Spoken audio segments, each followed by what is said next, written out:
Henry Ford once said, if you always do what you've always done, you will always get what you've always gotten. My name is Jurgen Moors. I am a coach, a strategic advisor, and a consultant. And I made it my mission as guardian of manufacturing to secure the future of manufacturing by educating individuals and supporting enterprises. Now, why did I use this quote from Henry Ford? If we look at the manufacturing, and if we look at where we are now, and if we look at the behavior, there are many stakeholders in this aspect. The whole trend of offshoring between the 50s and 2000, 2010, even now, and even the role played in onshoring since 2010. We have a huge amount of stakeholders. We have the companies and their executive management. We have the shareholders of those organizations. We have the unions. We have politics. And what we typically see is that the world has changed. Technological innovation is exponentially growing. But still, most of those stakeholders do as they always do, act as they've always done. So what do you get? What you've always gotten. So when we want to make sure that we secure the future of manufacturing, we should also start working and thinking differently in those different stakeholder areas. And that will not be so easy to do. Because if you look at most of management, most of unions, most of the shareholders, sometimes even the employees and the enterprises themselves and politics, they still think in short terms. They still think about where we are now and what we've done in the past. If you look at new technologies like robotics, like for instance artificial intelligence, like for instance extended reality, they have the ability, if you look at it from a holistic point of view, to completely transform the manufacturing industry. One technology in itself already has this potential. So you should imagine from what all of those technologies together would do to, for instance, the manufacturing industry, what they also do for other industries. But why is it then that we are still thinking in those same old concepts, and that those different stakeholders that would love to have manufacturing around, like me, keep on thinking that what they have done in the past will make sure that that manufacturing will stay that it was as it is, like it has been all those years, and that it will not act in the same way.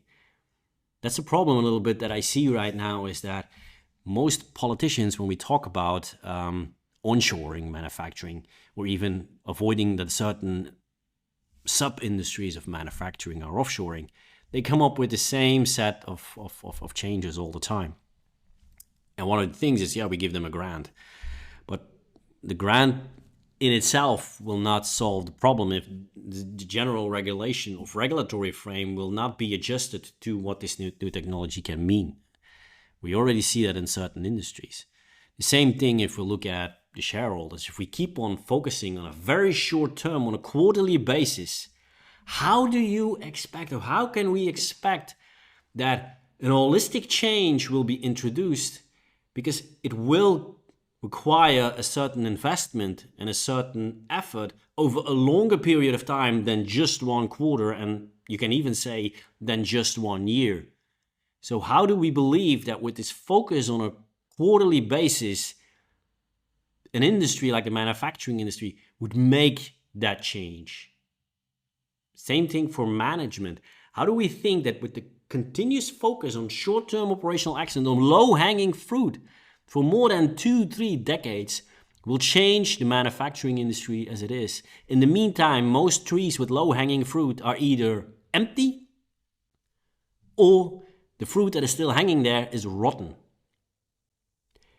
How do we think as unions to keep the jobs that are in this manufacturing industry if we would just throw away all of those changes and don't expect that the humans, the people in there also has to change?